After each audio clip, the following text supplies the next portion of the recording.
What up, what up, what up, what up, what up, what up, what up?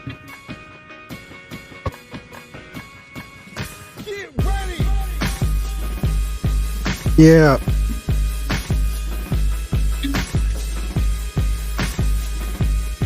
That's right.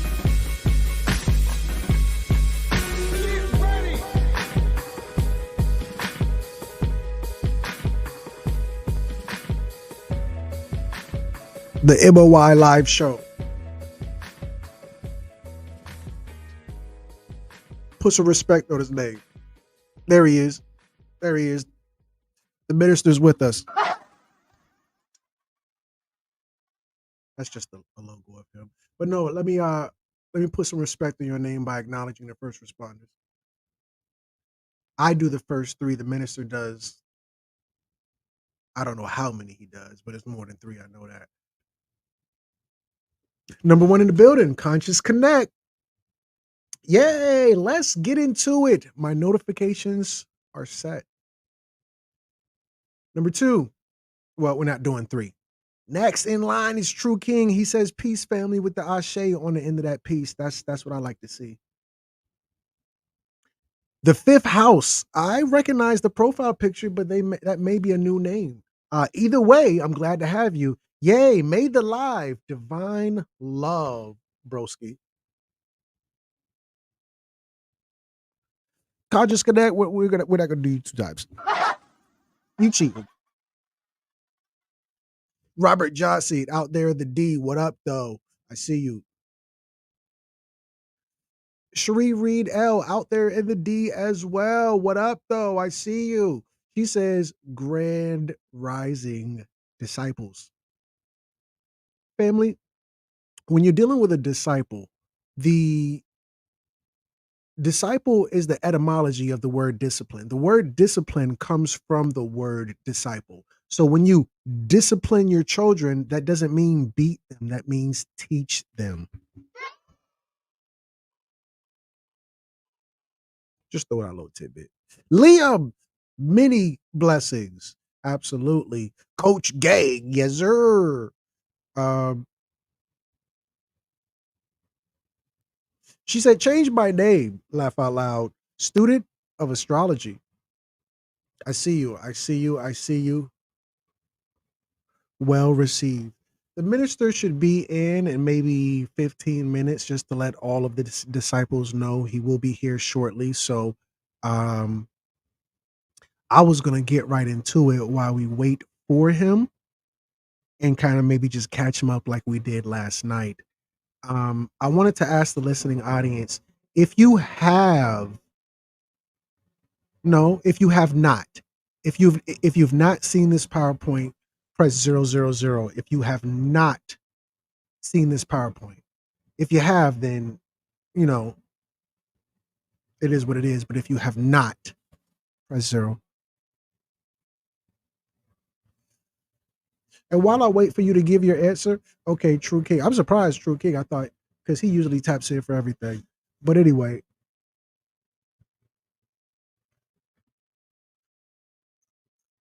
I thought everyone blood is blue before it hits oxygen. No, it's not. And I'll show the receipts because I love PowerPoints. Inbreeding blue blood vampires. Let me just remove the minister from the top here. So first and foremost, I'm almost 1,000,000% sure this is the first time you've ever heard anybody in your whole life, and most likely your last time, ever say vampires are blue. Press 111 if you never heard nobody say that. This is your first time. You never heard nobody say that. Vampires are blue. You never heard that before. Vampires are blue. 111. You never heard that before. You never heard nobody ever say that before me. This will be your first time hearing it, and this will be your last time hearing it. Because nobody after me will say it because the family don't ever make that connection. I never heard nobody other than me say this. But guess what, family? Vampires are blue. Um, I don't know what movie this is. This is either Queen of the Damned, which I don't think this is Queen of the Damned, or this is Interview with the Vampire. I don't know which movie this is. You can tell me in the comments. I don't know. But in this vampire movie, the vampire was blue. What movie is this? I don't know. To be honest with you, I can't remember. I this PowerPoint is a couple years old. The Fifth House says this movie is called Interview with a Vampire. Cherie Reed L is giving confirmation. This movie is Interview with a Vampire. And we all know third time is the charm. Conscious says Interview with the Vampire. Okay. So in the movie Interview with the vampire was blue. In the movie Interview with a Vampire, the vampire was blue.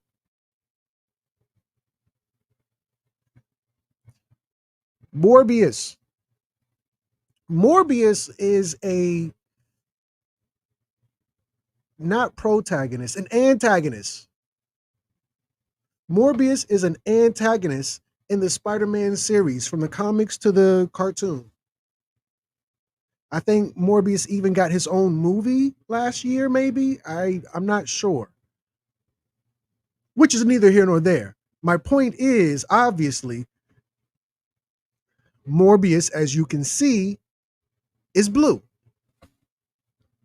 because all vampires are blue. In the bottom left-hand corner, that is the movie Underworld. In the bottom left-hand corner, that movie is Underworld. And the HNIC,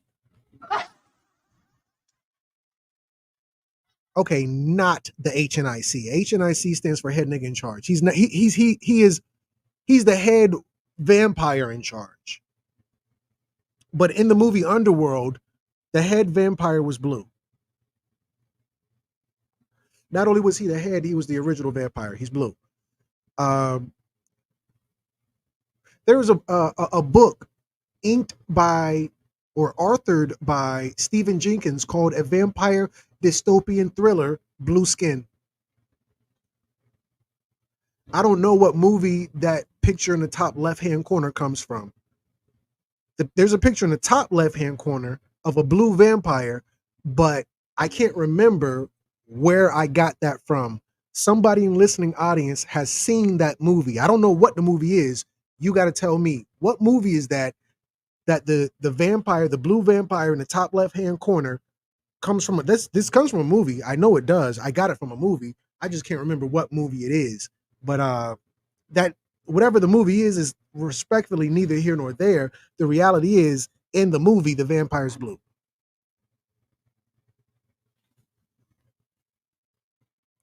So to get the right answer, you got to ask the right question. So here's the question. Why are vampires blue? Which hopefully should have been the obvious question. If you weren't asking that question, then I would encourage you to follow along. Oh, okay. My sister, Amber Gaucher, says the picture in the top left-hand corner is also Interview with a Vampire, she thinks. I'm going to be transparent. I never saw that movie. I never saw the movie Interview with a Vampire. I just Googled blue vampire and it came up. So it probably is Interview with a Vampire. I don't know. Anyway. So the question is, why are vampires blue? The reason vampires are blue is because vampires have blue blood. So we got to look up blue blood. A blue blood simply means noble birth. If you are a blue blood, then you are of noble birth. And then under nobility, which there's a wiki article, it says blue blood is an English idiom recorded since 1811 in the Annual Register and in the 1834 for noble birth or descent. It is also known as a translation of the Spanish phrase sangre azul. The reason it's Spanish is because this is all taking place in Spain. I need you to hold that little bit of information. The whole thing. Oh, hold on, fam. Give me 1 second. Give me 1 second. Excuse me, family. Let me throw this on because you gotta act like you know where you at. Hold on.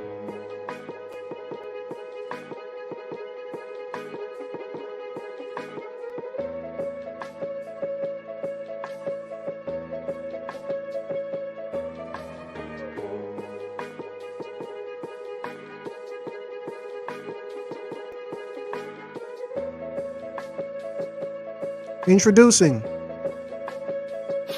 the Minister of Information.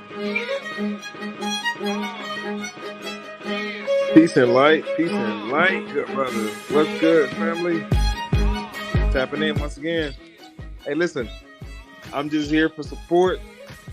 I'm gonna add my 2 cents when need to be added, but y'all stay tapped in. Make sure y'all share this shit, man. Stay tapped in. By the way, if you were not on here last night, you didn't get a chance to check out what was happening. Is it February 10th, bro? I think it's February 10th. Coming up February 10th, I need y'all to log all the way in. I'm just gonna be dropping in like this, doing these commercials to get you guys to tap in. I know y'all was on a good little roll just now with Crumb, but tap in with your boy. I'm doing my Not So Black History Month only on Zoom. Okay, get the tickets. The tickets can be found. What is it? Crumb, gonna put the link up. CrumbTV.info. Yes, crumbtv.info/events. Get the tickets. crumbtv.info/events. The Black His Story Mystery. We are not Black History. I'm sorry, please. Absolutely not. So tap in with me February 10th, man. I appreciate y'all. Good brother, please continue dropping this knowledge. Okay, absolutely. Absolutely. Let me get back over to the right place. Almost ready.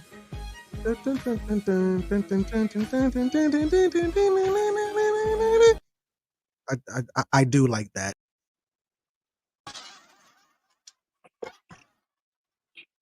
Okay, so Minister, I'll just kind of breeze through the whole thing real quick with you. The video is called Inbreeding Blue Blood Vampires, and I was pointing out to the family, vampires are blue, vampires are blue, vampires are blue, and vampires are blue. So why are vampires blue was the question, and the answer is because vampires have blue blood. The next question, what is blue blood?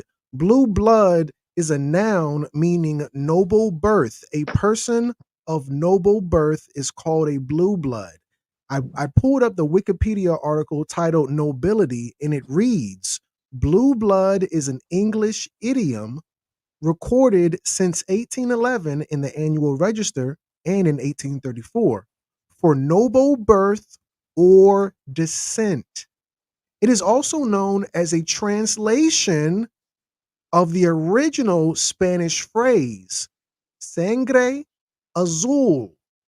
It's very, very important why it's Spanish.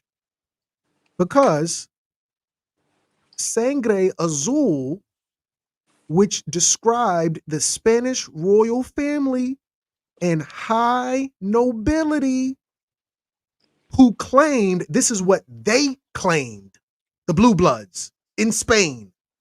They claimed to be of Visigothic descent. In particular, in contrast to the Moors, the term blue blood, not according to the Moorish Science Temple subordinate Temple Infinity. This is Wikipedia. This isn't we're from Africa or we're from wherever. This or you're a Moor, become a Moor. This isn't none of that. This is Wikipedia. Wikipedia says the term blue blood was created by Spanish Visigoth royalty who were trying to contrast themselves from the Moors. Why? Because the Moors were in now called Spain. During that time, it was called Iberia or the Iberian Peninsula. This is Southwest Europe. Southwest Europa. Blue blood. So why is it in contrast to the Moors? Great question. Here's the answer. In 711, Tariq somebody, a client for Musa, who was the governor of Islamic Africa, invaded Spain with about 7,000 Berber men, while Roderick, who at this time was the king of the Visigoths, was in the north fighting the Basque. They walked in through the back door while they're, which was in the south, the Rock of Gibraltar. They walk in, hop, skip, and jump over the Rock of Gibraltar, ease their way into the back door of Spain, or at that time, Iberia, while the king of the Visigoths was at the very top of Iberia, known as Basque. This is also called south of France. The tale that Julian, the count, because we're dealing with nobility family, a count is a noble, not quite the king. Roderick, he's the king of the Visigoths, the king of these soon to be looked at as Spaniards. But this is very important. Your Spaniards, they're Germans. Your French, they are Germans. The Amish are Germans. The Dutch are these were all under the Germanic tribes. After Rome falls, the new Holy Roman Empire was a German empire. This is all where the Germanic tribes stem from. East side. This is east side. Remember, Rome and the gang, that's south side. That's south side. Italy, Sicily. This is all the southern part of Europe. When we're dealing with the Germans, the Germanic tribes, that's the east side.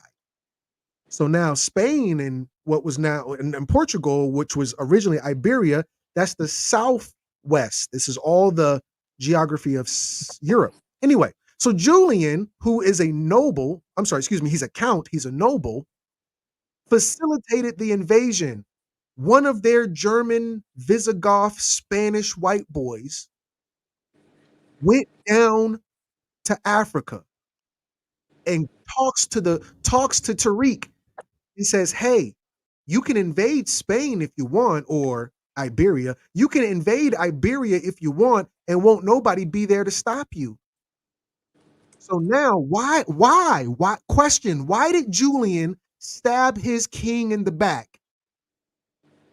Julian facilitated the invasion because one of his daughters had been dishonored, meaning great,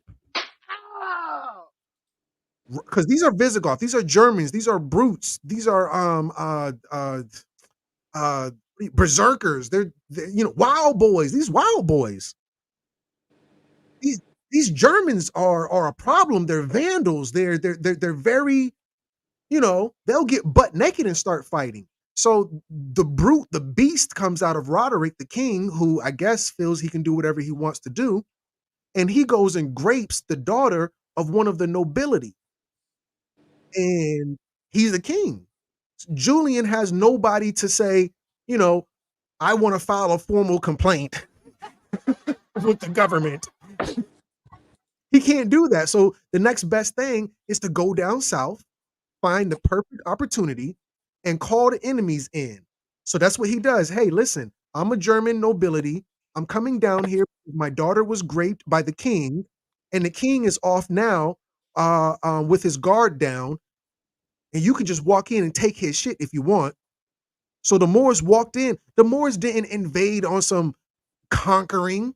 The Moors walked in. It was like, okay, y'all just left the door open. We we, we going in like somebody left the door open.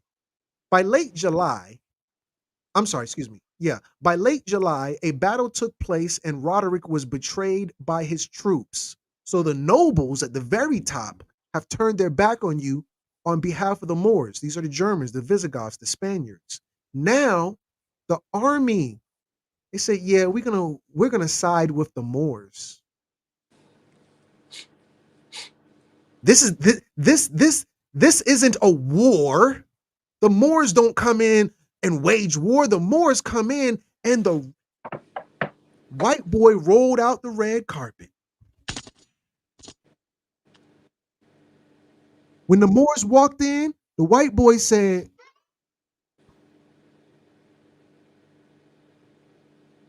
they asked us to come here.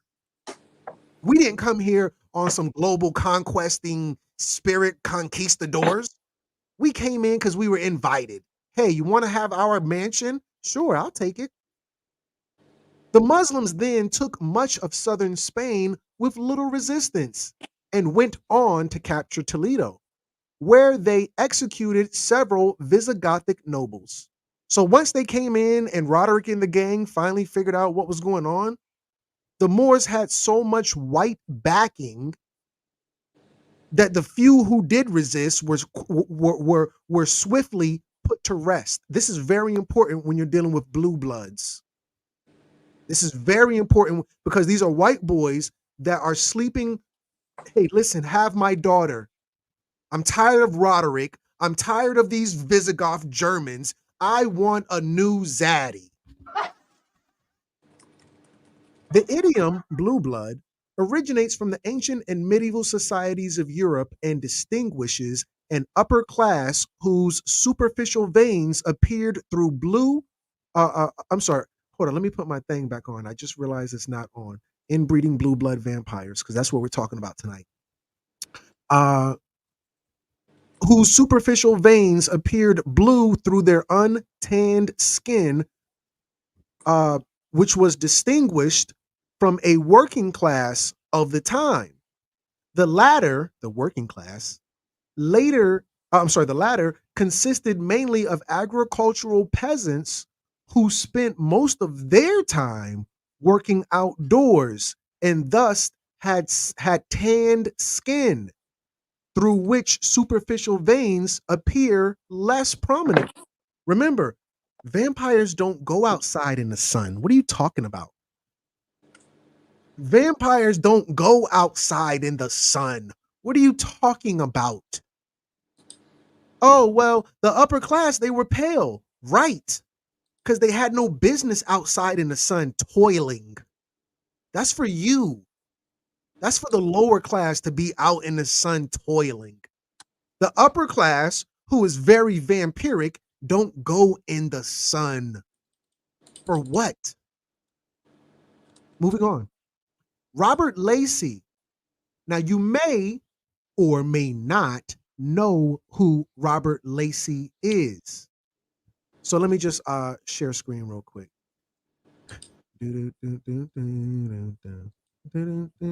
Okay. Robert Lacey. Robert Lacey is an author and British historian notated for his original research, which gets him close to and often living alongside his subjects. He is a royal correspondent. I'm just going to leave it there. Robert Lacey is a royal correspondent. So, oh, well, Crumb, that's your opinion. No, this is according to Robert Lacey. He's the official tissue. Robert Lacey explains the genesis of the blue blood concept. This is according to Robert Lacey, the royal correspondent, dealing with these Visigoths because Robert Lacey's he's like alive today. Hold on, let me just make sure I put this into perspective. Appearing regularly on ABC's Good Morning America. Oh, well, Robert Lacey from back in the 1300s. No, he's on Good Morning America. Like, he's alive right now. This is like, so this dude who is alive right now says it was the Spaniards. This is all happening in Iberia, who gave the world the notion that aristocrat's blood is not red but blue. Where did the idea of blue blood come from? Well, according to Robert Lacey, the Spaniards, these noble Visigoths, Roderick and the gang, they're the ones who start this idea after. There are no blue bloods before the Moors. Only after the Moors come do these people start clicking up saying, okay, based on these people coming in, because remember, a lot of the Visigothic community, including the military, turned their back. Their family, hold on. What number did we do? Did we do any numbers? Let me scroll. We didn't even do zero. Oh yeah, no, we did 000. We did 111. Press 222 if the Moors are famous for having sex with white women. Oh, the Moors are race traders. They was in Europe having sex with white women. Press 222 if I don't know nothing about the Moors, Crumb, but I do know they race traders. They was over there in Europe banging white girls. Press 222 if you've heard that before.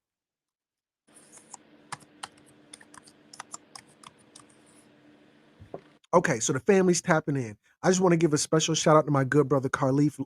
I see you. That's my big brother. Literally, he's like 7 foot. No, but that's my no. I'm not in that sense. That's my big brother. He be holding me down. Shout out to him. Idiom. I'm sorry. Excuse me. Robert Lacey. The Spaniard nobility started taking shape around the 9th century. Remember, 711 is the 8th century. The 8th century, the Moors come in. In response to the Moors from 711, the 8th century, because when you're dealing with the 700s, that's called I would think the 700s would be called the 7th century. To me, maybe I'm just effing retarded, but whatever. 6th century.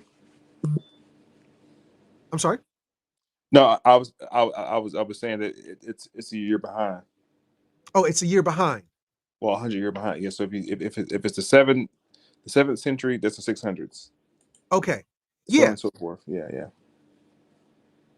7th century is the 600s.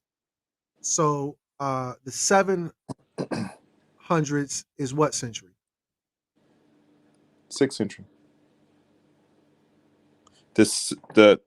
If it's the 6th century, I'm sorry, the Oh, 500s. okay. If it's the And the 7th century, it's the 800s is the 600s. 9th century. The 800 is the 7th century. It's 800s is the one back. This is crazy. Yeah, it's one back. Just the same as when you're dealing with the time frame of AM or BC. BC, you got to count down for BC. So 31 BC is older than 41 BC.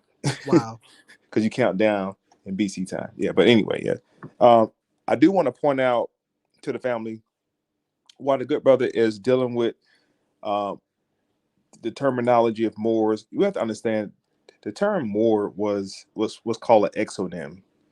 It was a designated name given to a group of individuals by Christian Europeans. All right, that's it. That's all it is.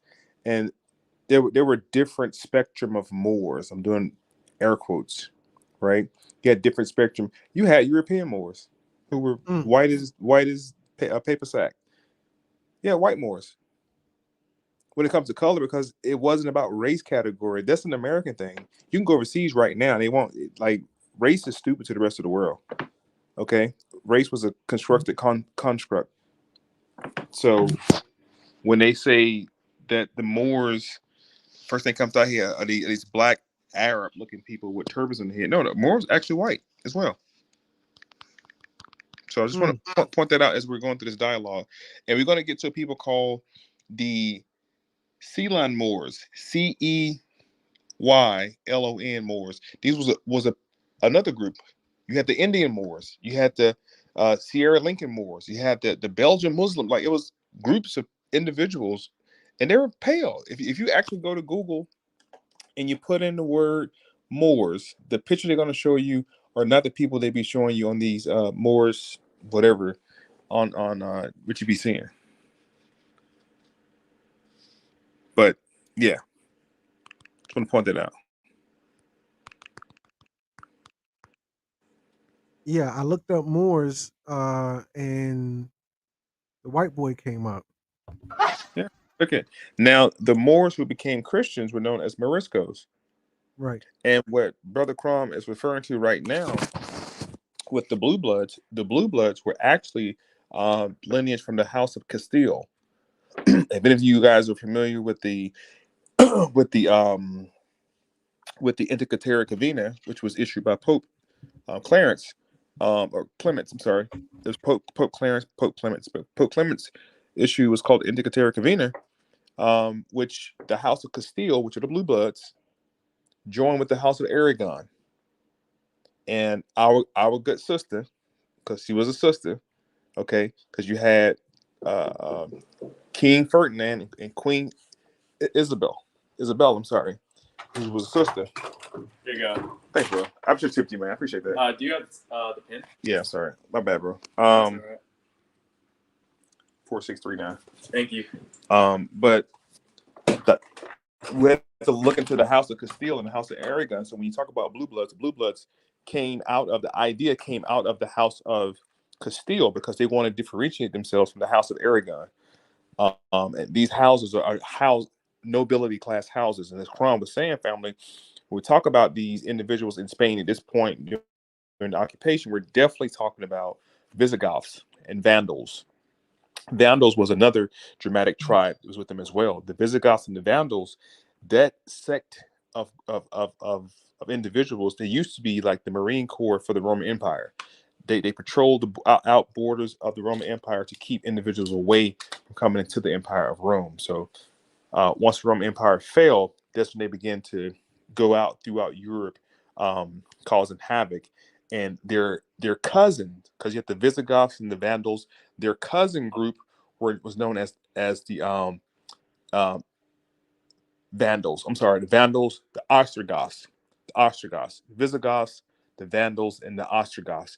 Those are the Gothic tribes whose lineage stretches out to I'm pretty sure it's on here in the PowerPoint. I hope so.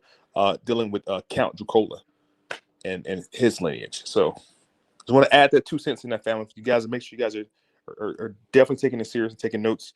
This is not just entertainment. The brother's giving y'all some free game.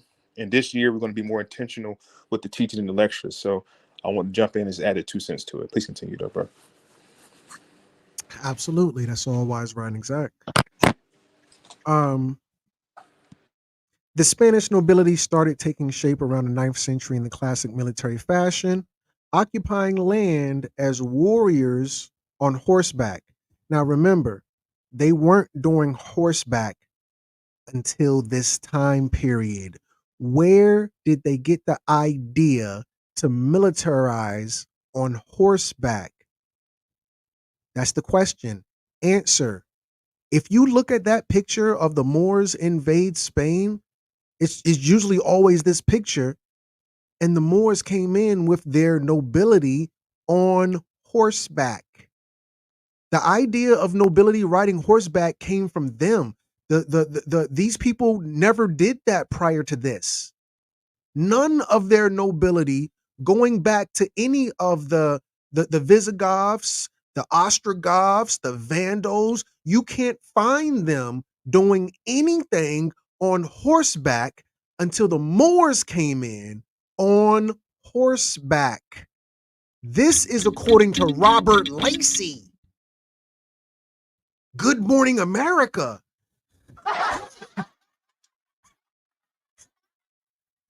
Oh, Crumb, I know you be over there listening to Taj Tariq Bey, not Taj Tariq Bey. Robert Lacey. They were to continue the process for more than 500 years, clawing back sections of the peninsula from its Moorish occupiers, and a nobleman demonstrated his pedigree. I'm sorry. They were to continue this process for more than 500 years, clawing back sections of the peninsula from its Moorish occupiers. And a nobleman demonstrated his pedigree. The nobles, the white Visigothic nobles who were fighting the Moors, they would demonstrate their pedigree. Hey, we aren't the ones that sold out with the backstabbers of Roderick. We're not those white boys. We're not the white boys who be in the fields picking potatoes. We not those white boys. We not the white boys whose mamas was having sex with the occupiers. We not those white boys. They would demonstrate their pedigree because this is the first Iron Man. This is the first Tony Starks. This is the first Avengers. So the Iron Man, Tony Stark, instead of having a tech armor metal suit, they were knights who had the same concept of a metal suit like Tony Stark's. They were Avengers, and they would put their arms up, and you could see a break in the metal suit where you could see their armpits. And when they put their armpits up, you could see these blue-blooded veins. This is like a gang sign. They demonstrated their pedigree by holding up his sword arm to display a filigree of blue-blooded veins beneath his pale skin. I'm sorry, wrong button. Proof that his birth had not been contaminated by the dark-skinned enemy. Everybody and their mama, Peace Crumb, what source are you reading from? This is from Robert Lacey. I just showed you guys like 6 times. Robert Lacey. Robert Lacey is a royal chorus. Be quiet. Stop.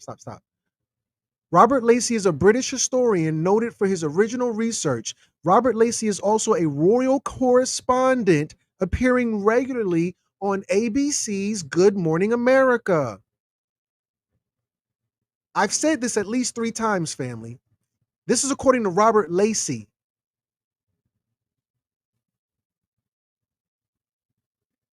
He's on Good Morning America I don't watch Good Morning America, but he's up there a lot. Blue Blood. In 712, Governor Musa arrived with another army of 18,000 because they were already 7,000 deep. So 18,000 more with large Arab contingents. In 713, he invaded the north. By 716, most of the Iberian Peninsula was under the Islamic rule. The only effective resistance was in Austrias, where the Visigothic nobleman named Pelagius revolted in 718 and defeated the Muslims. At the time, they weren't even called Muslims. It was Mohammedanism. I digress. At the Battle of Covadonga. So the Moors come in 711. They enjoy a battle-free occupation where they literally don't have to lift a finger to take everything over. So 711. So 7 years later, as they swarm and flood into the Iberian Peninsula, 7 years later, the first battle takes place. And you can see my map here to the right-hand side. The Kingdom of Austrias is at the very top of the Iberian Peninsula, now known as Spain. I'm sorry. I'm sorry, brother. I'm going to interrupt real quick. I want the family to look at what he's reading. You have to pay attention. This is 712. Lead this up, bro. 712. We see 713. This is the year AD. 716, 718. What age was Europe in the 700s? Europe was called the Dark Ages. We haven't got to the Renaissance and the Age of Discovery. We haven't got to none of this shit yet. Correct. So these so-called Moors or Berbers are about to come in and civilize this whole fucking landmass. Right. The Renaissance doesn't come until after they kick the Moors out in 1492. After 1492, 1500s, you're going to have a Renaissance. Sir Francis Bacon and the gang. Right. I just want to put the audience on a timeline notice, because when you're saying stuff like these people came in with these armament on, and the people mind go right to shit like Robin Hood and these old medieval movies. They were walking barefooted. Dark Ages done. It wasn't because dark people ruled Europe. The Europeans were literally uneducated, filthy, nasty people. No religion, no education. Remember, the first Bible don't come out of Europe until 1463. Almost 700 years from this date. They have no religion at this point. The people living in the countryside of Europe, they're known as heathens. Heathens. The heathen, look up the word heathen. Then they just don't believe in what they believe in. But anyway, these individuals were pushed further out of the Roman Empire. Rome still has a little bit of occupancy in the area at this point as well. The new Roman Empire, under the guise of Muhammad II. See, I'm gonna give you the world history. I'm talking to you about the isolated area, but when you're hearing history like this for the first time, you have to look at what was going on around the world. This is the prelude that's gonna get us up to what's called the Crusades, about 300 years from 700, around 1051, I think, or 1092, 1093. The Crusade starts. which is again the Moors and the Christians. By this time, not jumping too far ahead, but by this time, the Visigoths and Ostrogoths, those Germanic people, they now join forces in a religious co-op, and they come out with a group known as the Crusaders. And I'm pretty sure you get there in a minute, but I'm trying to get you guys lined up on a linear timetable to understand what is developing in Europe and what's about to happen in Europe. These Moors, these Berbers, these African Berbers came in and gave this area mathematics known as geometry today. They gave them spa houses and bath houses to wash their asses. I think you covered a PowerPoint a while ago when Europeans used to throw piss out the window. And there was a saying they had to say when the king was walking through the streets so they don't dump shit on him. But this is King the Louis. time frame. King Louis. This is the time frame Europe is going through that very same thing I just mentioned about. They throw shit in the streets. They had piss everywhere. There's just disease, pestilence, bubonic plagues. All that shit is happening because they're just nasty people. The population in Europe had reduced so severely at this time frame to where population control, genetic inbreeding was outlawed in a lot of provinces, a lot of manors, they call them, and this is a part of it. They were separating the lineage and bloodline by saying, "Wait a minute, we're fucking dying." That's a lot of these black people. This is the same sentiment that happens later in America in the 1920s. But I just want to kind of draw that timeline for point of reference, bro. Yeah, absolutely. King Louis, one day, as the story goes, was walking down the street and somebody threw maybe urine or feces at worst. Because remember, the saying, "Don't throw the baby out with the bathwater." They just threw shit out of the window. They throw bathwater out the window. They fuck around, throw the baby out the window with the bathwater. But no, so as the story goes, King Louis is walking down the street one day, and somebody throws feces out the window, and it splots him on the head or whatever the case may be. And he passed a law. King Louis passed a law where before you throw your feces out the window, you had to say something. So they said, "Guardy Lou, guard King Louis, Guardy Lou," and then you throw your. That's when you can't just quietly throw it out the window. You have to give a heads up. And because they threw it on King Louis, the heads up was Guardy Lou, guard King Louis. Yeah, but I digress. So yeah, by 1716, most of the Iberian Peninsula. Oh yeah, look at this picture to the right side. You're going to see the peninsula called the Caliphate. This is where the name California comes from. Cali. This is your first Cali. Remember, this is the west side. California is called SoCal. Southern California, the Southwest. This is your first Cali. So this Cali at the very top, you're going to see in yellow, Austrias. This is right above, I'm sorry, right at the bottom of south of France. This is where all of those RH negative blood type are at. I digress. Let's continue. So the Austrians, the Visigoth noblemen in 1718 defeated the Muslims at the Battle of Covadonga. This was the beginning of the Reconquest, otherwise known as the Reconquista.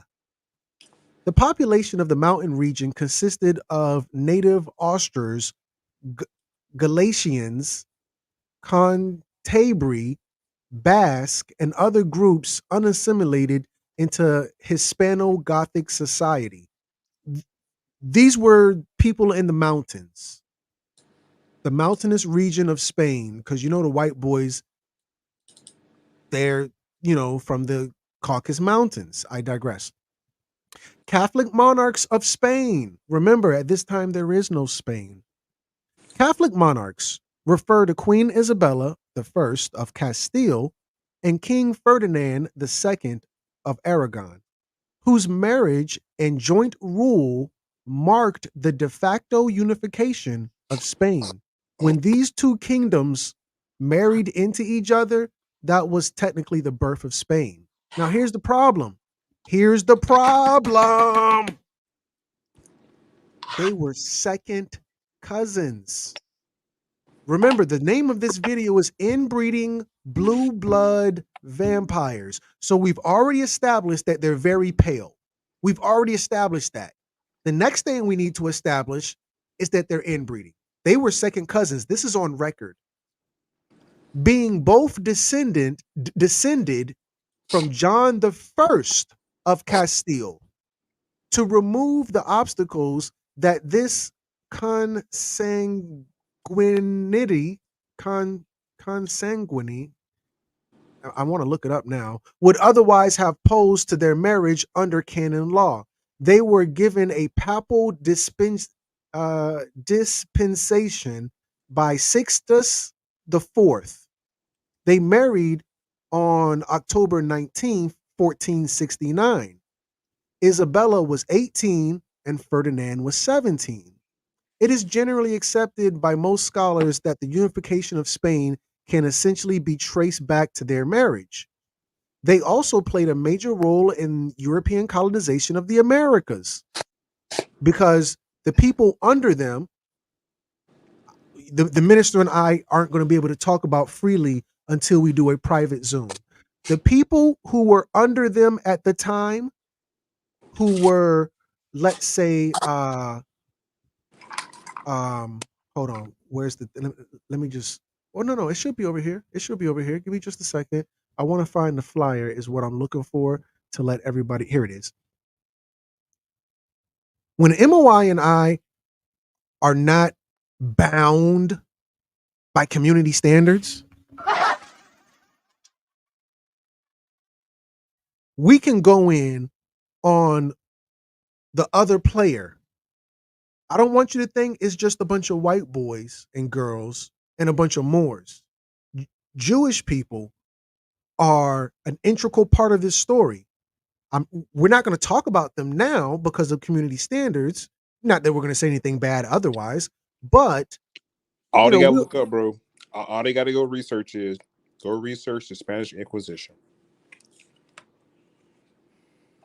Spanish Inquisition. You heard it first, family.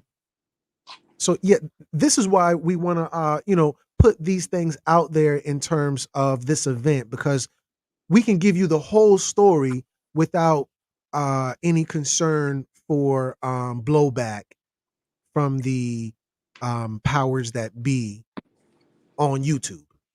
Some people call it, I'm not even going to say what they call it. They call it JEVV tube. I laugh at my own jokes. Forgive me. So moving on. They also played a major role in European colonization of Americas because those people were map makers, those people were boat builders, those people were circumnavigators because they had learned from the Moors. Sponsoring the first voyage of Christopher Columbus in 1492. That year, the couple defeated Granada, the last Muslim state in Western Europe, thus completing the centuries-long Reconquista, or reconquering, meaning a period in history of the Iberian Peninsula of about 800 years between the Umayyad conquest of Hispania in 711, the expansion of the Christian kingdoms throughout Hispania, and the fall of the Nasrid kingdom of Granada in 1492. Remember, 1492, Columbus sails the ocean blue. You get your Wait a minute. I'm sorry. Just want to keep the information honest. Christopher Columbus sailed in 1489. He returned in 1492. Woo! Upon his return in 1492, on board as his co-captain, he had Ponce de Leon. Ponce de Leon stayed on the second voyage and became the governor of what's known now as Puerto Rico. And he founded St. Augustine in what is known now as Florida, and he claimed Florida for Spain in that same year. That's it. Right. Columbus, 1489, he came with one ship. Okay? He came with one ship.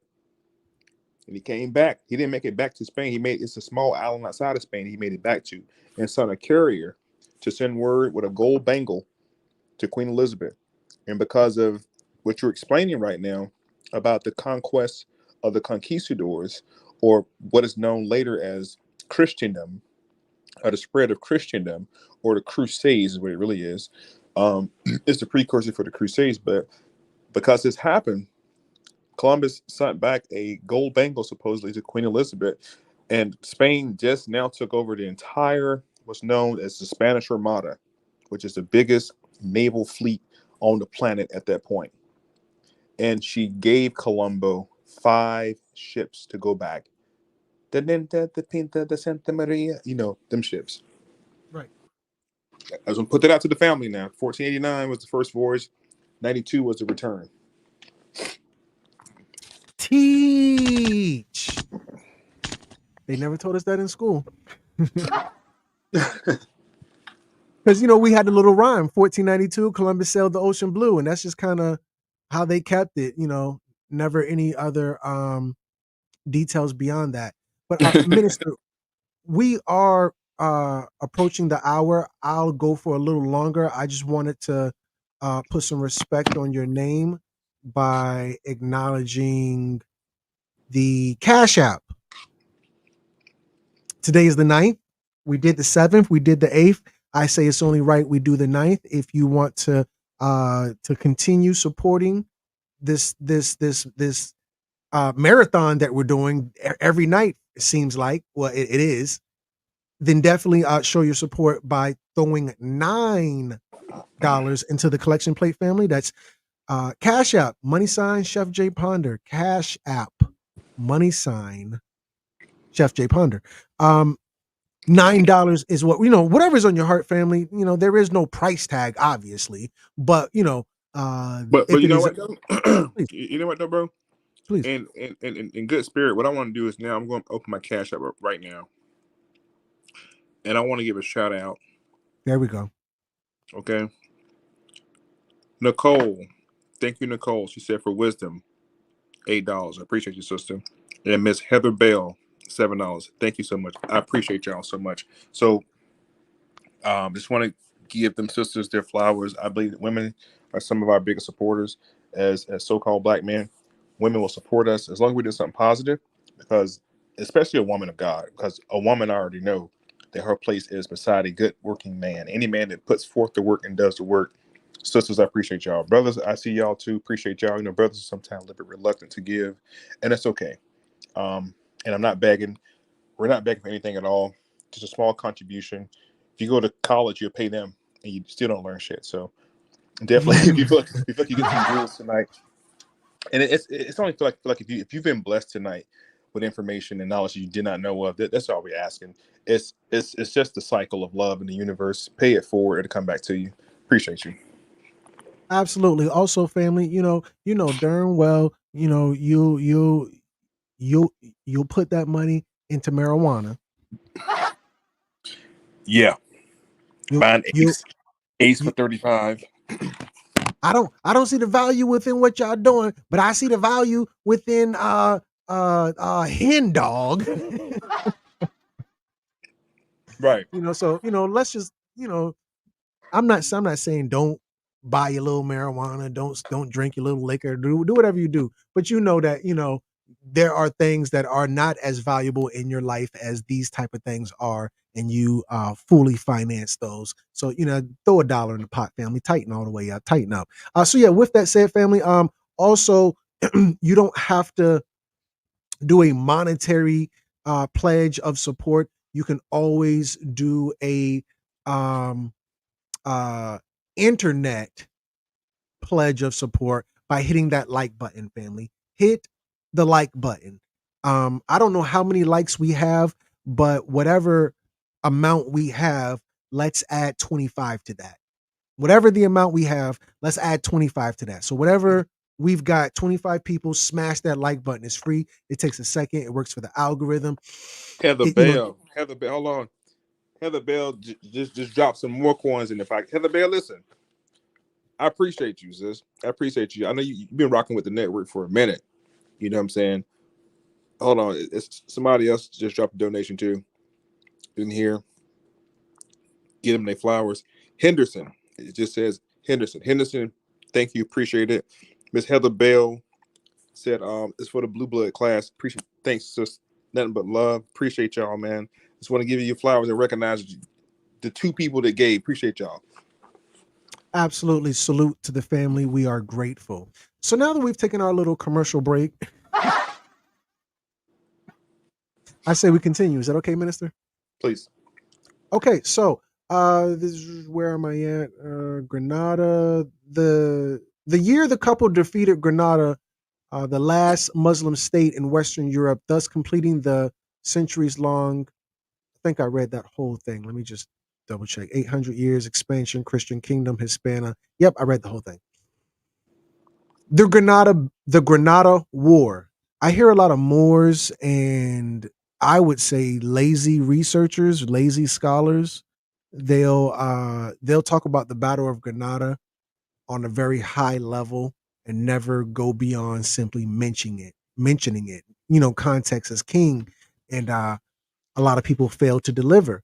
The Granada War, Spanish, I'm not reading the Spanish, was a series of military campaigns between 1482 and 1491 during the reign of the Catholic monarchs Isabella I of Castile and Ferdinand II of Aragon against the Nasrid dynasty's Emirate of Granada. So you can see the map. The map helps you understand what you're looking at.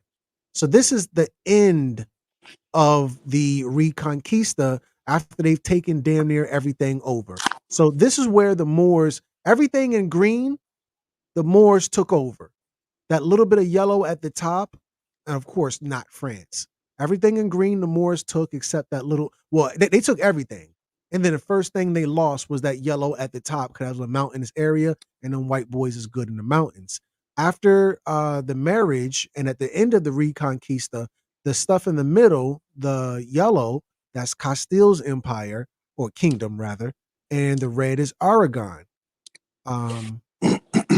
And then the last little bit, because they kept pushing the Moors south, the last little bit at the very bottom is the last Moorish territory before the completion of the Reconquista. Remember, 1492 is when they kicked them totally all the way out. Moving on. Now, I want to also point the family real quick. That map right there. We're talking about the Crusades, family. The Crusades. At the time, you had three individuals who were hired mercenaries. You had Godfrey of de Bouillon. Now, de Bouillon is in France. Okay, France was just on the map a second ago. Godfrey de Bouillon. You had Walter the Penniless.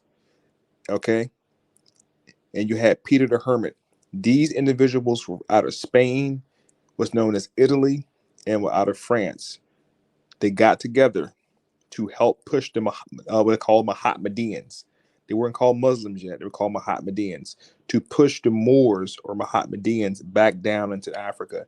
It was a co-op. This is also around the time, a little bit before, if I'm not mistaken, is when the Anglicans teamed up with the Saxons and they became known as Anglo-Saxons. This is the time in Europe you're going to start to see a lot of European tribes come out of tribedom and go into nations by joining forces. You no longer will hear about the Visigoths or the Vandals. You're going to start hearing the terminology where they come from. Okay, you're no longer going to hear the word Gauls, Gual. You're going to hear words like France.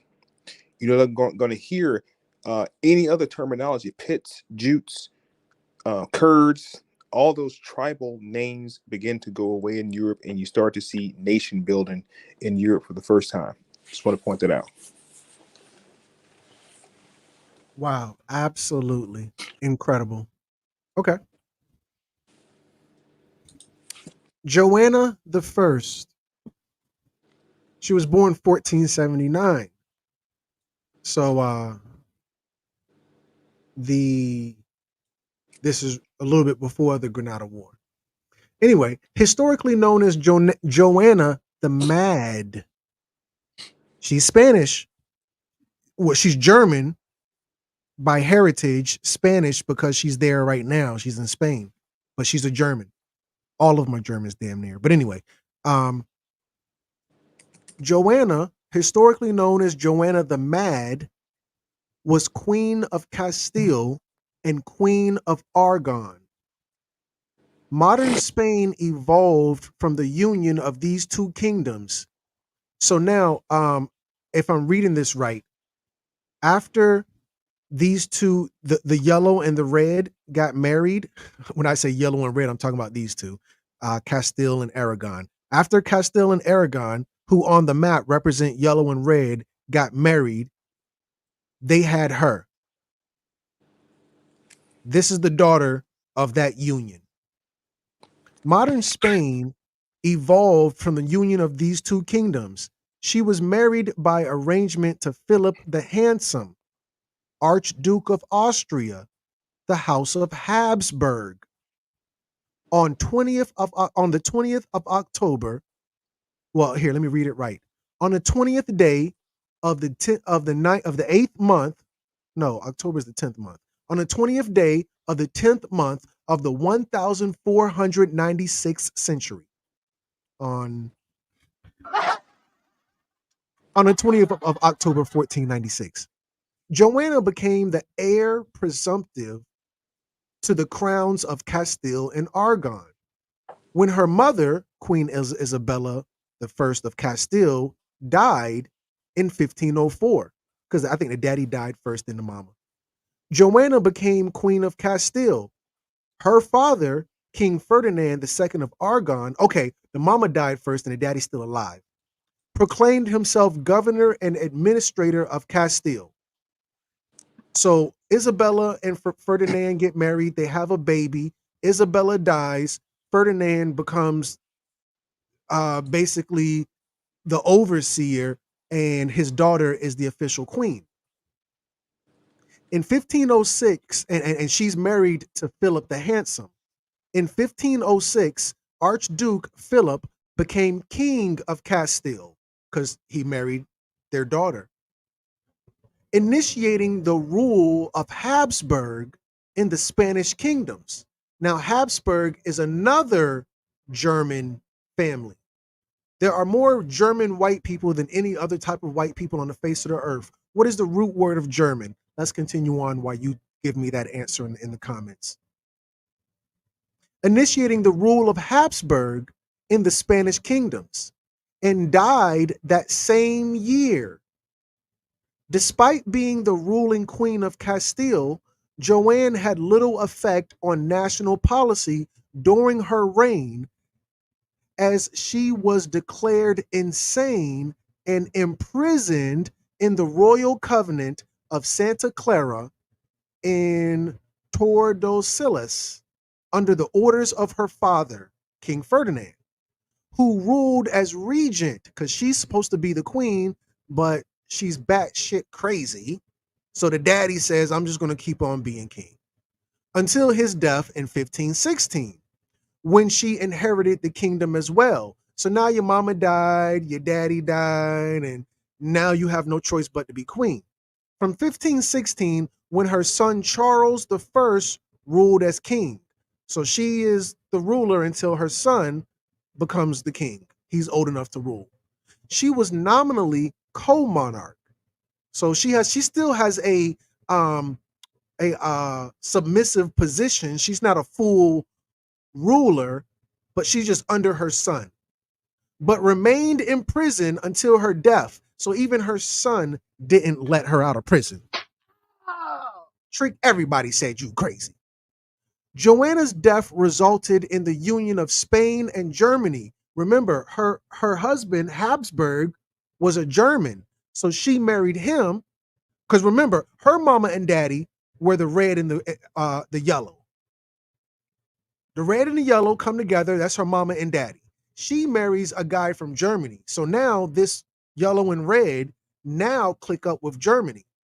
So the yellow, the red, plus Germany, let's just call that green, are now all in bed together under the name Holy Roman Empire. Not the Roman Empire, the Holy Roman Empire. Because I just told y'all, I'm gonna cut you off. I just told y'all, and this is a great body of work you're reading too, bro. But I just told you guys, this is about to be the start of what? The Crusades. So, like he just said, this is not the Roman Empire of old. This is under what's called the army of God. This is known as the Woo! army of God. This is why it becomes important in history. You taught in history, if you know about Western civilization, that this is a war between, they say, the Christians and the Muslims. This is the dawn of that. Okay, this is when the popes of France and the popes of Europe decide that this Mohammedanism is spreading. It's spreading, and we have to push it back. So you had individuals like what's his name? I just gave you the names of the three individuals: Godfrey the Bullion, Walter the Penniless, and Peter the Hermit.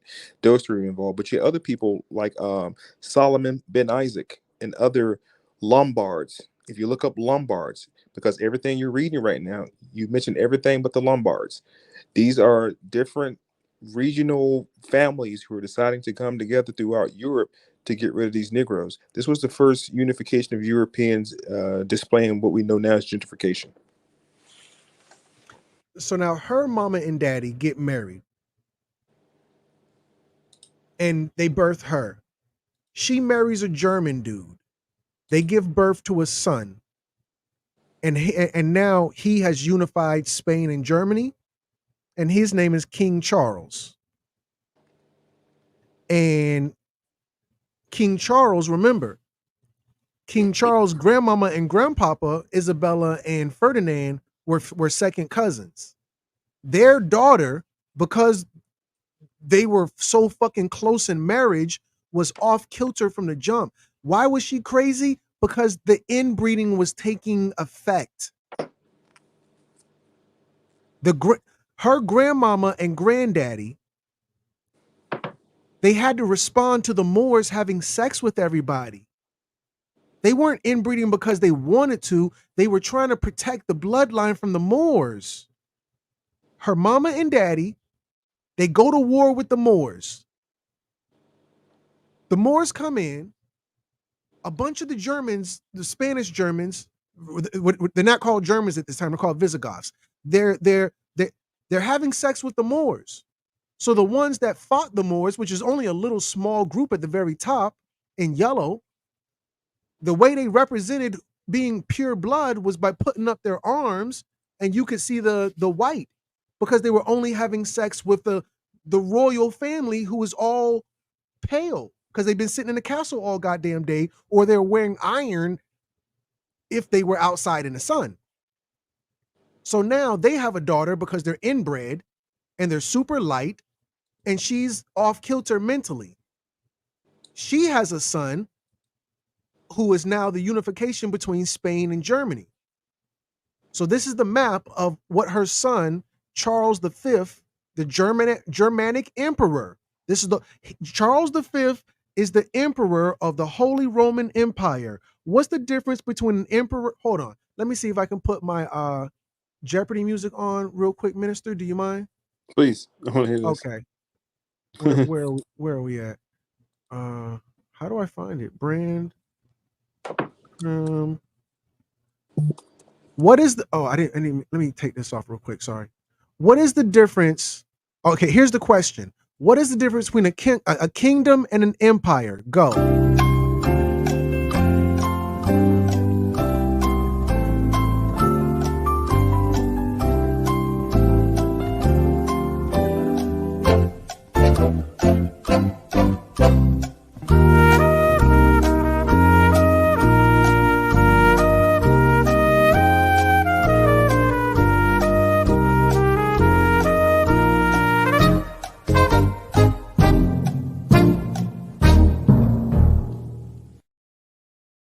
Okay, when we're dealing with a kingdom is singular.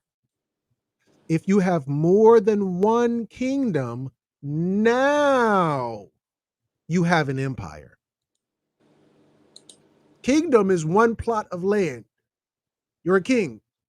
Emperor, own several kingdoms collectively. That's an empire. The British, the sun never set on the British Empire. Why? Because the British Empire had different lots of land, different kingdoms all over the world. Now look at my picture, my map. Don't forget to look at the top left-hand corner.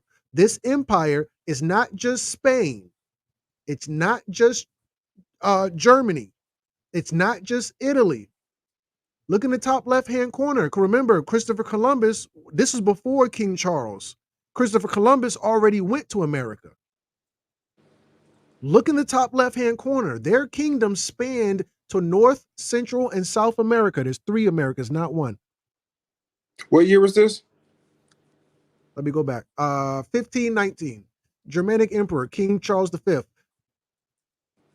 Yeah. So the family needs to understand that the only way that the kingdom got that far was under the Intercatericavina, which laid out everything above third parallel across, which is the territory that belonged to the Moors.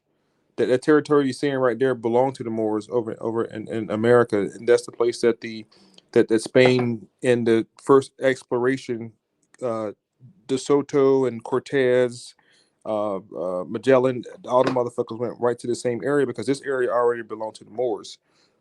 This was Moorish territory. You can't thank family. In 1519, they got territory way over here when just 89 to 97 years before that, they were fucking walking around barefooted, throwing shit out the window. Use the common sense, family. What the fuck? They were not just running around Earth conquering lands. No, that's real estate. That real estate was inherited under the House of Castile by way of Elizabeth. Okay, the Moor. There was a conjoining of families to take over. This was a political agenda backed up by a religious auspice. That's all this shit was. I want to keep this shit simple so we don't go too far into fairy tale land. Talking about things. This territory you're seeing in the purple and the pink and the green. This was all written out in the Intercatericavina. And I wish you would pull that up, and that would explain the whole entire map. What's going on right here? Because for you guys to sit here and think that these Europeans just jumped off the porch, kicking black ass, that's a lie. That's not the truth at all. That's what they've been selling us the whole time. That these Europeans, some kind of way, just took over everything. They came on the shores, enslaved people. No, they took over by paperwork, documentation. You see that? Intercatericavina was issued in when? 1490 what? 3. 3. Columbus went there the second time in 92. 1 year after Columbus. Isn't that convenient? Come on. It said, which granted Catholic monarchs, King Ferdinand, the one you just talked about. Mm-hmm. You click on it, it'll tell you what it granted him. Under that marriage, there was a whole documentation on that marriage. That territory west of Spain belonged to the Moors. You see that? Pope Alexander VI, May 4th, 1483, which granted Catholic monarchs King Ferdinand of Aragon and Queen Elizabeth I of Castile the lands west and south of the pole of the 100 leagues west-south of any island, Arizona, Cape Verde Islands, so on and so forth. That's how they got that land under documentation, not by conquest. That's out of Taj Tariq Bay, man. Islam, more. Keep doing the great work, Taj. I knew it would come in handy. Continue, please. So now, family, basically what you're looking at is a family tree. Now, you may not remember what a family tree is supposed to look like. So, family tree images.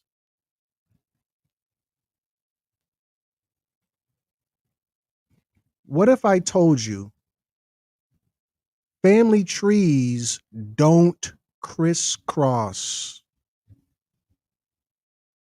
Family trees don't crisscross. This is what a family tree looks like. What are those? Minister, do you know why the family tree is crisscrossing like this? Do you know what that's called? What's that? Inbreeding. Well, I hate to play devil's advocate, but when we talk about stuff like this, family, we also got to keep in mind people like on our side of the fence who've been inbreeding, but we just honor them and we just marvel at whatever marvel they've ever done before. I'm talking about people like Osiris and Ishtar or Aset. They're brothers and sisters. I'm talking about Adam and Eve. They're brothers and sisters. Not Adam and Eve. Yeah, they're brothers and sisters. Same daddy. Remember? Remember their dad had made them? So well, same father. So this idea isn't it's an ancient practice. Were these individual Europeans successful at it? I don't know. I don't know. I won't get into it on here because I don't want to get shut down, but I just leave it at that. There are a couple of royal families who have practiced this malicious act of inbreeding. So yeah. Well, okay, I'll say this. At the very Okay. top Careful. of this list, you can see, as we've been saying for so long, Ferdinand and Isabella. We've said their name like maybe 100 times now. At the very bottom of the list of the family tree, you see Uh-oh. Charles II. I'm gonna get into Charles II in a second, but I just want you to hold that thought. According to Smithsonian Magazine, in an article titled "The Distinctive Habsburg Jaw was likely the result of royal families inbreeding." Subtitle: New research finds correlation between how inbred rulers of the notoriously intermarrying dynasty were and the prominence of their jutting jaw. This was written December 4th, 2019. So you can look here at the picture of the royal family. Most of them have a straight face angle, but there's one that has a side view to where you can see the prominence of this jaw. And everybody in the family has this big ass lower jaw. This is a genetic defect that has plagued the whole family. It's called prognathism. Prognathism, I pronounced it wrong, is a positional relationship of the mandible or maxilla to the skeletal base where either of the jaws protrudes beyond the predetermined imaginary line in the corneal plane of the skull. The word prognathism derives from Greek meaning jaw. Meaning forward jaw. One or more types of prognathisms can result in the common condition of malocclusion, in which an individual's top teeth and lower teeth do not align properly. And you can see this person with a royal face. Yes, this is royal. I wanted to ask the listening audience, if you recognize this character from Family Guy. What was the last number we did? Let me just scroll. We did 222. Did we do? Press 333 if you recognize this character from the hit animated sitcom Family Guy. If you recognize this character, press 333. His name is James William Bottomtooth III. He is a distinguished, fancy gentleman with an extremely massive Habsburg jaw that makes everything he says completely inaudible. I don't want you to think I'm just saying something that just from back in the day. This is their people, and I think he was a British guy. I don't think it says this in the article, but if you Google him, that's just from what Wikipedia says. But I think he is actually of British stock.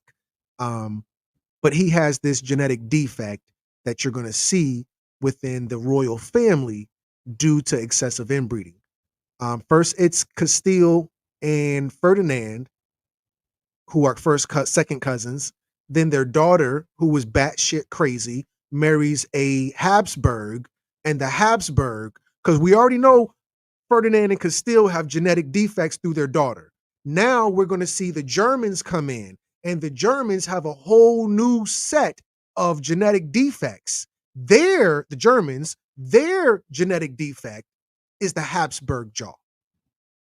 And Habsburg was the German daddy of who married the daughter of Isabella and Ferdinand, who was batshit crazy, and their son is Charles.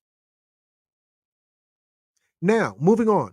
His mother and father were uncle and niece.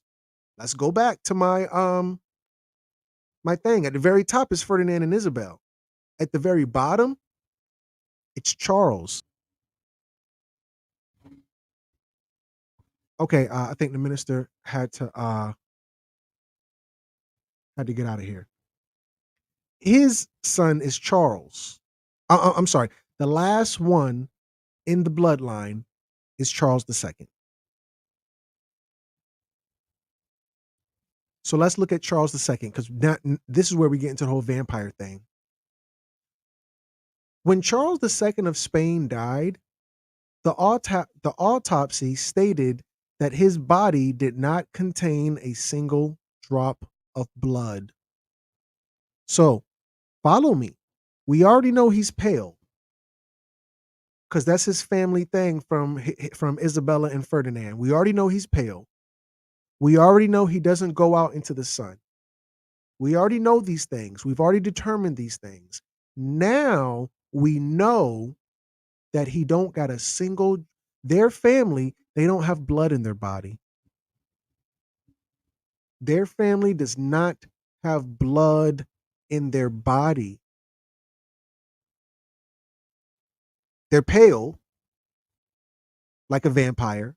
They don't go out into the sun like a vampire. So now they finally do the autopsy of the last one in that bloodline, and they determine that he don't have a single drop of blood in his body. Now, if you don't have any blood and you're a vampire, then you don't need a heart, because hearts pump blood.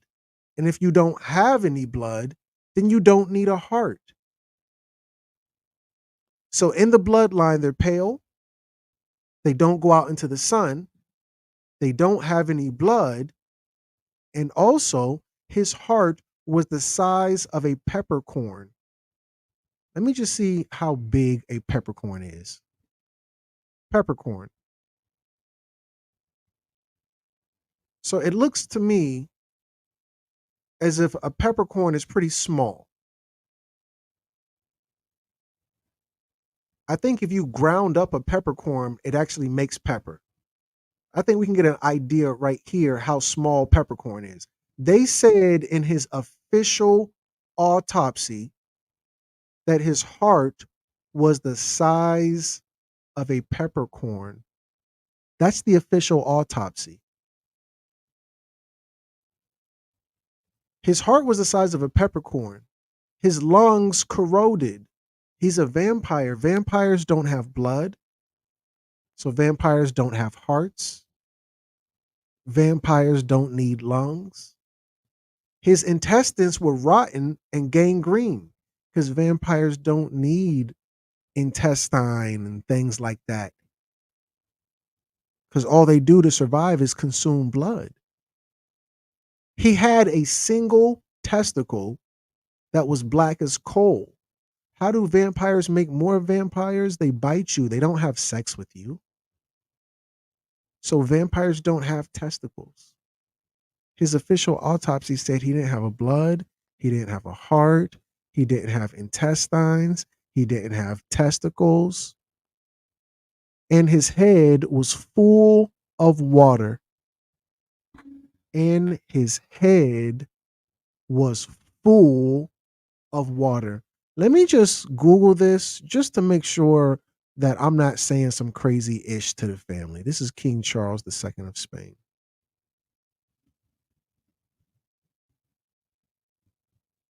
What did King Charles II of Spain autopsy say?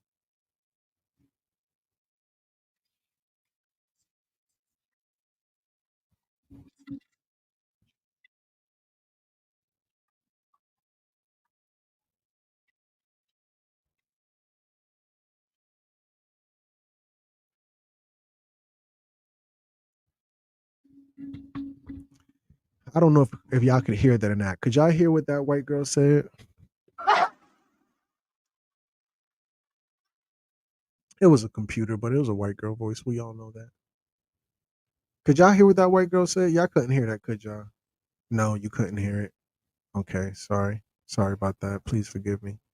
But yeah, this is Wikipedia, and this is what I be telling y'all. People say Wikipedia isn't a good source. Wikipedia isn't a good source for college or university. But when your ass is 1+1 and you dealing with some shit you don't know shit about, Wikipedia is a good elementary source.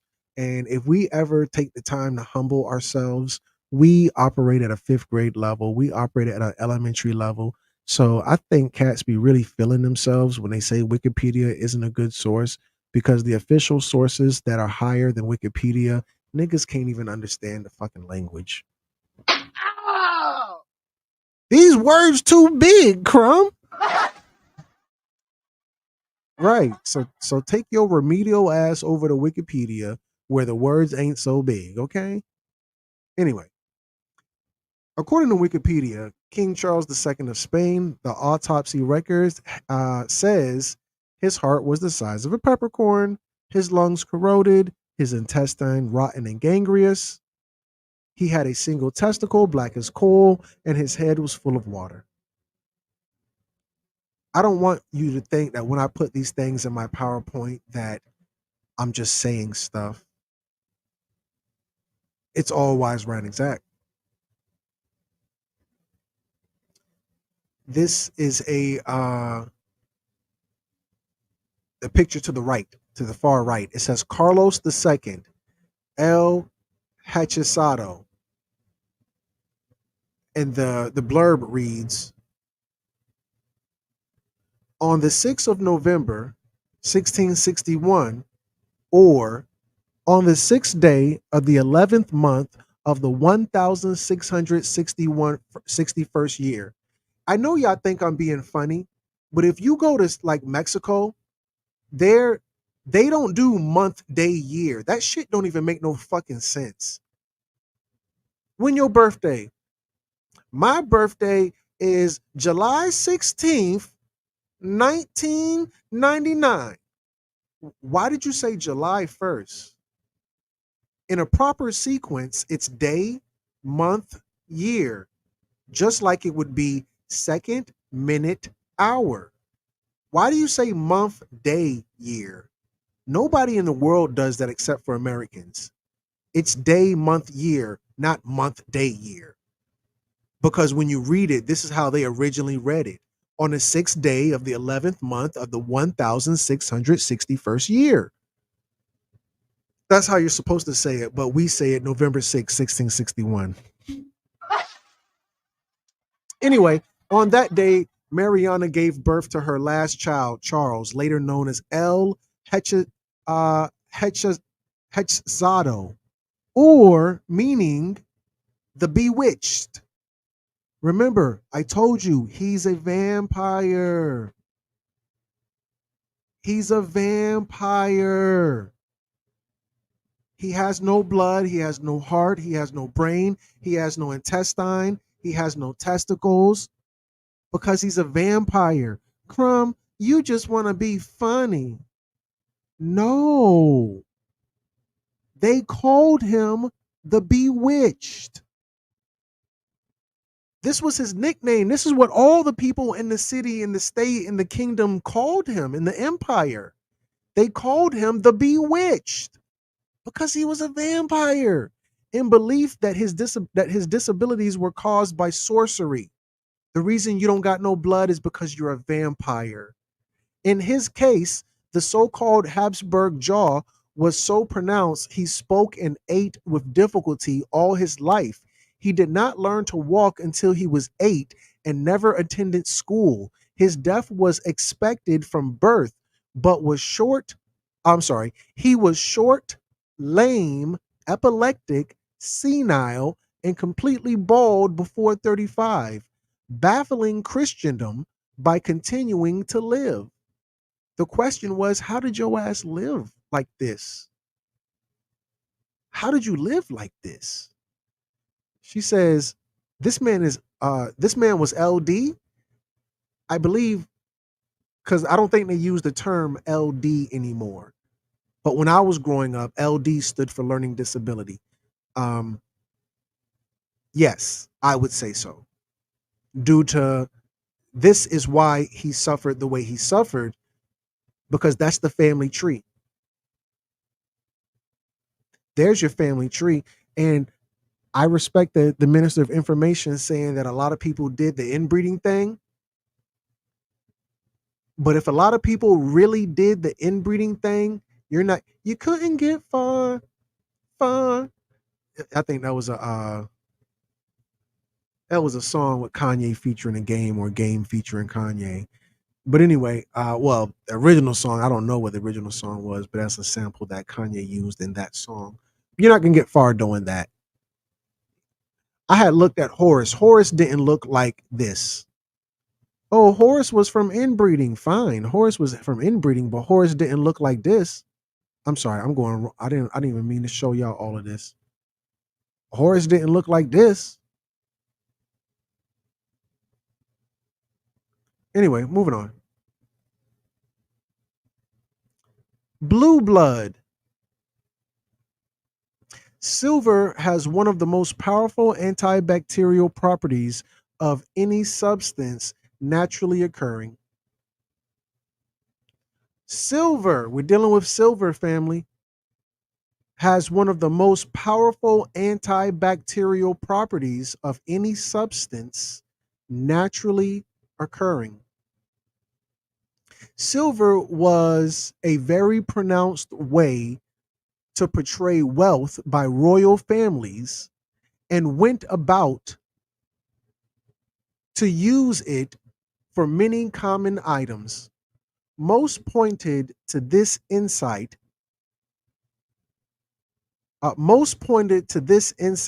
is the use of silver forks, spoons, knives, drinking goblets, plates, etc. The high value use of silver, eating and drinking conveyances, means that there was a very high transfer of ionic and colloidal silver mixed into the alkaline and acidic foods. Most directly, the silver wine goblet would leach hundreds of parts per million of silver into the wine.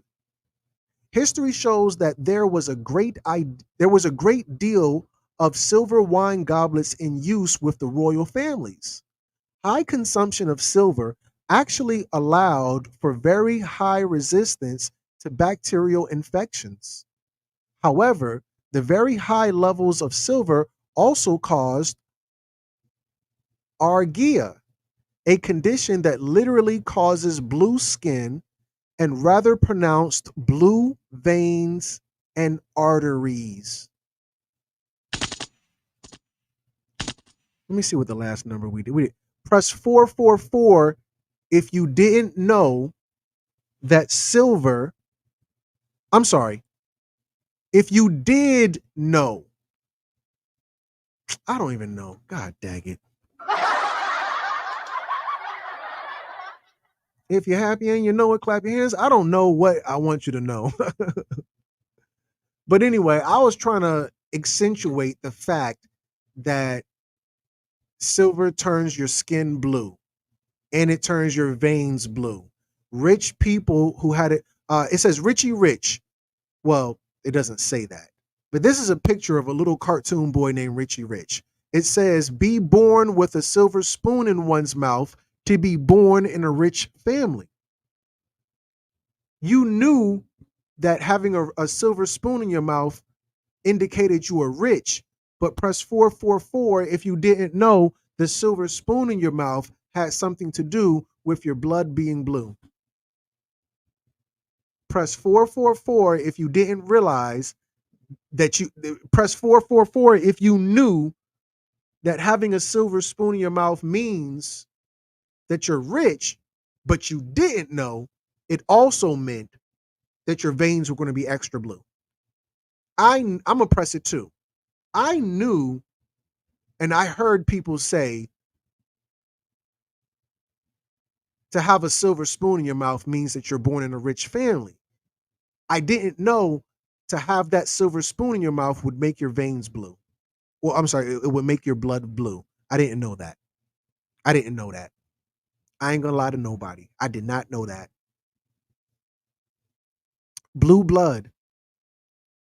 In 2007, press reports described Paul Carrison, an American man whose entire skin gradually turned blue after he took homemade silver chloride, colloid, and used a silver salve for his face in an attempt to treat problems with his sinuses, dermatitis, acid reflux, and other issues. I assume, dag nabbit, I keep doing the wrong thing. Paul Carrison. Let me see if I can find him. Let me see. Paul Carrison. Not Garrison. Carrison. I think he was on Oprah or something. What? I don't know what TV show he was on. I think he was on Oprah. Let me make this smaller.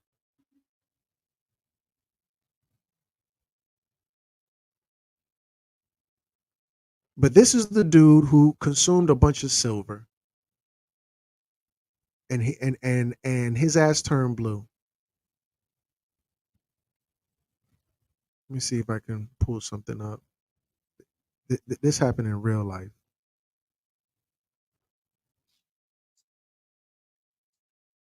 There he is. Come on. So that's how he looked originally, and now his ass looking like a giant fucking Smurf in real life. And that's not makeup. Oh, Crumb, so and so was born with a silver spoon in his mouth. Well, that silver spoon in your mouth means that your veins turn blue. But if you rub that silver all over your face and if you drank the silver, you're going to turn blue. In real life, you're going to turn blue. I'm not being funny. I'm not being extra. I'm not pseudoscience. This is all wise, right, and exact. When I say inbreeding blue blood vampires, you ain't never seen a poor vampire. Vampires aren't poor. Vampires are rich. Vampires be having a bunch of money. Vampires don't even live in mansions. They live in castles. They live in castles. And they have silver cutlery because they're rich. So they have blue veins, more so than what the average white person would have. Um, what do we do? Press 555 if you never heard of the food gates. Press 555 if you never heard of the food gates. Before I did my research on this whole blue thing, I never heard of the Fugates either, so I'm gonna press 555. If you never heard of the Fugates, press 555. I never heard of the Fugates. The Fugates, a family that lived in the hills of Kentucky in 1820, commonly known as the Blue Fugates or the Blue People of Kentucky, are notable for having been carriers of a genetic trait that led to the blood disorder methylglobinemia, which causes the appearance of blue tinged skin. Out of 2, 4, 6, 8. Out of 8 of them, 5 had blue skin. Out of 8 of them, 5 had blue skin. Now, when we dealing with Kentucky, places like Kentucky, places like Tennessee, these backwoods, they're known for inbreeding. I think that's a fair statement. Places like Kentucky, Tennessee, these backwoods, West Virginia, they're known for inbreeding. In methylglobinemia, the hemoglobin is unable to release oxygen effectively to body tissues. People with the disorder have chocolate-colored blood and blue skin. In genetic cases of methylglobinemia, the recessive gene for the disorder must be passed on by both parents. Both parents have to have it. So if both parents are brother and sister, then the baby gonna have it. Because remember, we're inbreeding in them backwoods. Blue blood. Did you know? A blue-skinned family lived in Kentucky in the 1800s. The Blue Fugates had a condition called, I'm not going to read it because I'm saying it wrong every time, that limits oxygen in the blood's tissue because of the family's inbreeding. Many of them had blue skin. Why? Family, I'm trying to tell you something here. They were inbreeding. In order for this to happen, we both have to have the same gene. And if we're brother and sister, then it's a really good chance we have that same gene. And we're passing it on because we're inbreeding. They were famous for inbreeding. Moving on. Queen Victoria's Secret. Oh, Crumb, you ever heard of Victoria's Secret? Yes, I have heard of Victoria's Secret. Yes, I have. Royal European hemophilia. Hemophilia figured prominently in the history of European royalty in the 9th and 20th centuries. Queen Victoria of the United Kingdom, through 2 of her 5 daughters, Princess Alice and Princess Beatrice, passed the mutation to various royal houses across the continent, including the royal families of Spain, Germany, and let's add another one, Russia. So far, I've been talking about Spain and Germany pretty consistently, and now I'm jumping into Russia. Victoria's youngest son, Prince Leopold. This is the same Prince Leopold that went down to hold on, let me. Prince Leopold was the one who committed genocide worse than him. Anyway, Leopold, Duke of Albany, also suffered from the disease, though none of her 3 older sons did. Tests on the remains of the Romanov imperial family show that the specific form of hemophilia passed down by Queen Victoria was probably relatively rare hemophilia B. The presence of hemophilia B within the European royal families was well known, with a condition once popularly known as the royal disease. So I'm going through this bloodline. I started in Spain because of the Moors. I went to Germany. Now we're in Russia. They're pale. They don't go outside. They don't get sun. They don't have blood. They don't have hearts. And now I've proven to you they are hemophiliacs. They are hemophiliacs. Vampires are hemophiliacs.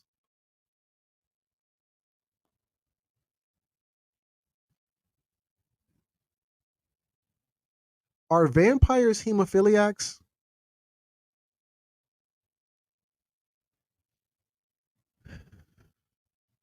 Let me go to images. It's probably going to have like a cartoon or something.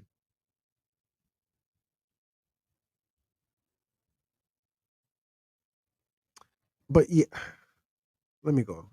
Let me start over. Hemophilia.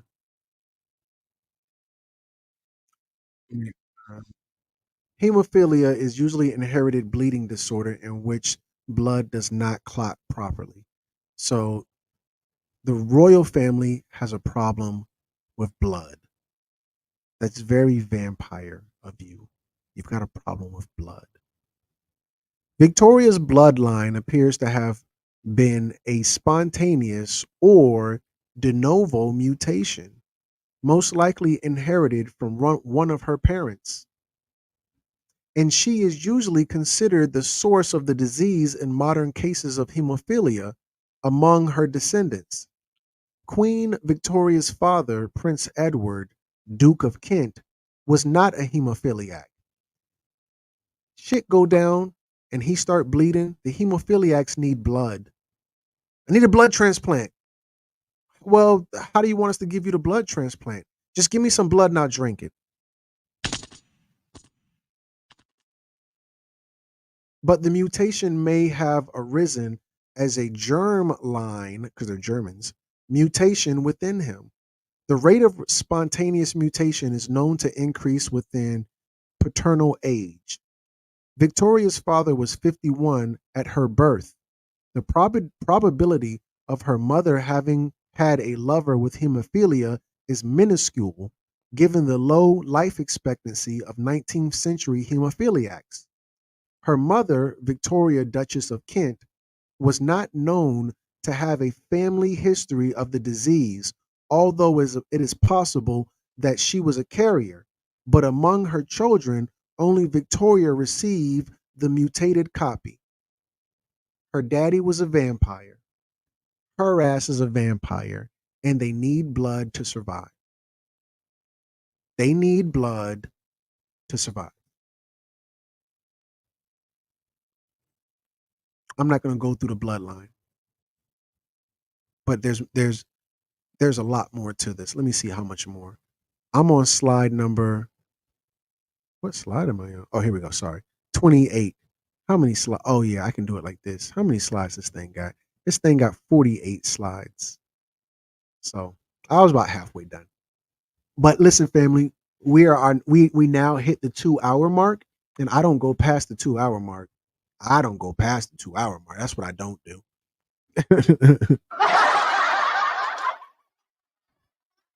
I already did the full PowerPoint, and I'm just not in the mood to do it again, honestly.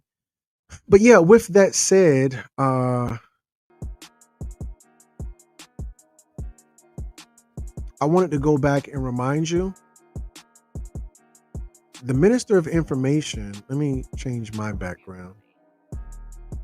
The Minister of Information is going to be having an event on Zoom where we can speak freely. We can talk about how the Jews fit into all of this. We can talk about different things concerning all of this. Let me go over here.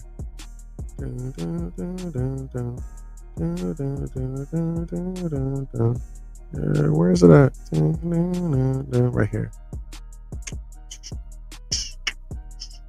So with that said,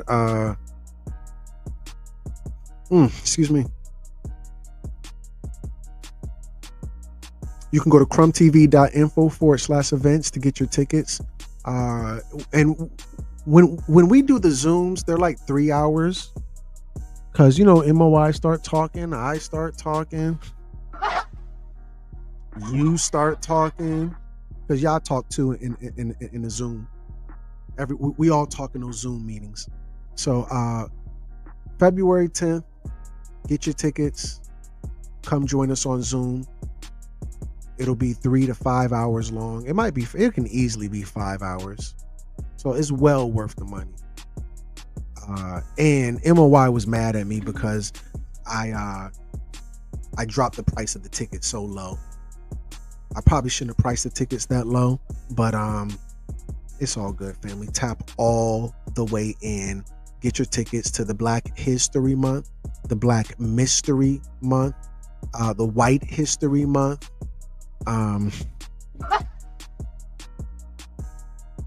The M.O.I is going to be going in. Also, this weekend, a movie is coming out. The Book of Clarence. I'm going to watch the movie with you. We're going to watch the Book of Clarence together, and we will react to it at the end. We'll have a group discussion. Jay-Z made this movie. Jay-Z made this movie, and it's a religious movie, but it has a Black Jesus in it. So there's sure to be a lot of stuff in it to break down. So come watch the movie with me, react with me. We're going to have a group discussion on Zoom. Those discussions, those videos, I think the movie might be like an hour and a half, but we'll be up there for like 3 hours or something like that. So it'll give us time to talk, ask questions, and say what we saw in the movie. With that said, gotta go, family.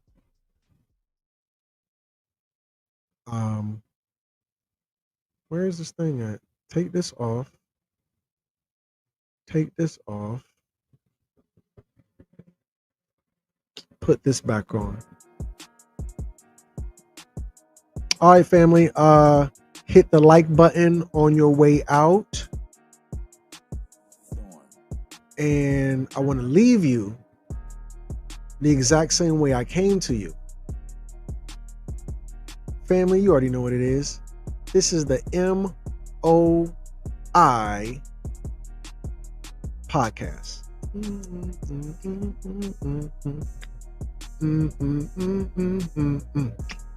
Hey, hey, hey, hey.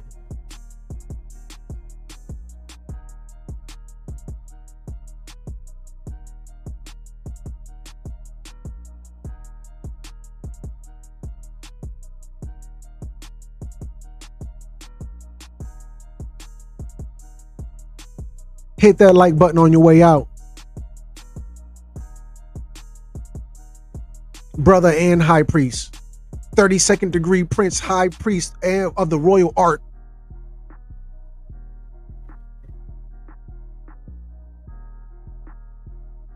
The Magnificent Minister of Information.